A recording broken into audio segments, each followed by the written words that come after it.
آپ نے حضرت عمر سے فرمایا عمر تیرے زمانے میں ایک شخص آئے گا، اس کا نام ہوگا اویس، اس کا قبیلہ ہوگا مراد، اس کی شاخ ہوگی کرن، اس کا رنگ ہوگا کالا، قد ہوگا درمیانہ، اور ایک سفید نشان اس کے جسم پر ہوگا۔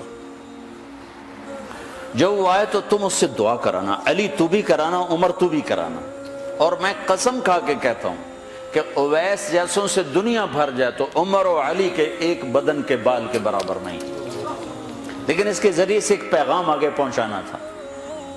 تو حضرت عمر اور حضرت علی حیران ہو کر دیکھنے لگے کہ ہمیں کہا جا رہا ہے کہ اویس سے دعا کروائیں، وہ ہم صحابی وہ تابعی۔ تو آپ نے فرمایا اس نے ماں کی ایسی خدمت کی ہے، جب وہ ہاتھ اٹھاتا ہے تو اللہ ہاتھ واپس خالی موڑتا ہی نہیں۔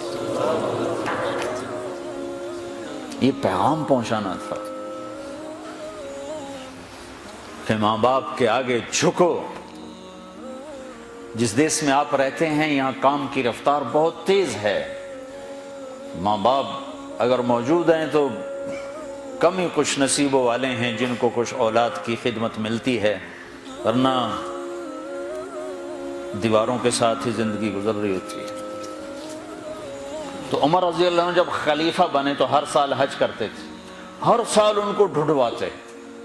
اب مجھے یہ نہیں پتا درمیان کے کوئی سال ہوں گے کہ ایک سال آپ نے حج پر سارے حاجی اکٹھے کر لیے، ایسے اپنے سامنے کا کھڑے ہو جاؤ بھائی، سب کھڑے کر لیے، کہنے لگے بیٹھ جاؤ سارے یمن والے کھڑے رہو، تو سارے بیٹھ گئے، یمنی کھڑے رہے، کہ سارے یمن والے بیٹھ جاؤ، قبیلہ مراد والے کھڑے رہو، تو سارے یمنی بیٹھ گئے، مراد والے کھڑے رہے۔ اس سال میں یمن گیا جماعت میں تو اویس کرنی کے گاؤں گیا، ان کی جگہ پیدا ہوئے، جو ان کا قبیلے کے لوگوں سے ملا، اس علاقے سے گزرا، دیکھا کہ اچھا یہاں وہ ہستی پیدا ہوئی تھی۔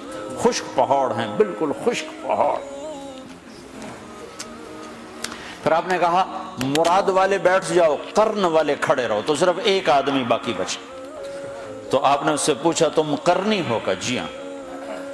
اویس کو جانتے ہو؟ کہ جانتا ہوں، میرا سگا بھتیجا ہے، میرے بھائی کا بیٹا، لیکن وہ تو تھوڑا پاگل سا ہے، آپ اس کا کیوں پوچھ رہے ہیں؟ تو عمر رضی اللہ تعالیٰ عنہ رونے لگے، کہا وہ نہیں، تو پاگل نظر آتا ہے۔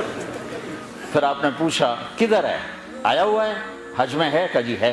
کدھر ہے؟ کہ جو اونٹ چرانے نکلا تھا عرفات کی طرف۔ تو حضرت عمر نے حضرت علی کو ساتھ لیا اور دوڑ لگائی اور پہنچے عرفات کی طرف۔ تو دیکھا تو ایک آدمی ایک کیکر کے درخت کے نیچے نفل پڑھ رہا اور اونٹ اس کے چاروں طرف چل رہے۔ تو یہ دونوں حضرات بیٹھ گئے، تو انہوں نے اویس نے محسوس کیا کچھ آ گئے لوگ، تو انہوں نے نماز مختصر کر دی، سلام پھیرا۔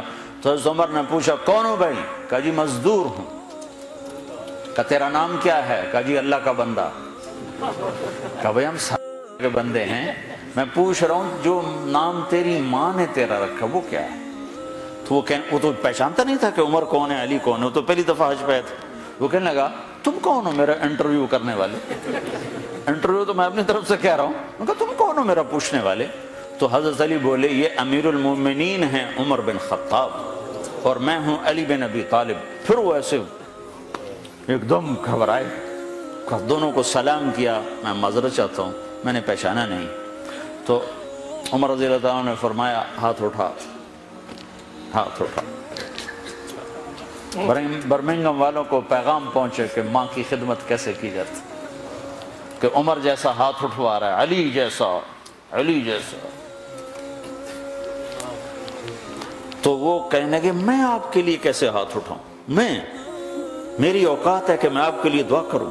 کہاں، ہمیں ہمارے نبی کا حکم تھا کہ اویس آئے تو اس سے دعا کروانی ہے، کہ جب وہ ہاتھ اٹھاتا ہے تو وہ ہاتھ خالی نہیں آتے۔ کس وجہ سے؟ تہجد، جہاد، تبلیغ، ذکر، تلاوت، تسبیح، حج، عمرے، نمازیں، روزے، ذکر، تلاوت۔ کس وجہ سے؟ نہیں، ان میں سے ایک وجہ بھی نہیں، ماں کی خدمت کی وجہ سے۔ پھر ایک اور جگہ آپ نے فرمایا کہ لوگ جب جنت میں چلیں گے تو اویس بھی چلے گا، جب جنت کے دروازے پر پہنچے گے تو اللہ تعالیٰ فرمائیں گے اویس کو روک لو، باقی کو جانے دو۔ تو اویس گھبرا جائیں گے، کہیں گے یا اللہ مجھے کیوں روک لیا ہے؟ تو اللہ تعالیٰ فرمائیں گے ٹھہر جاؤ، جانے دو ان کو۔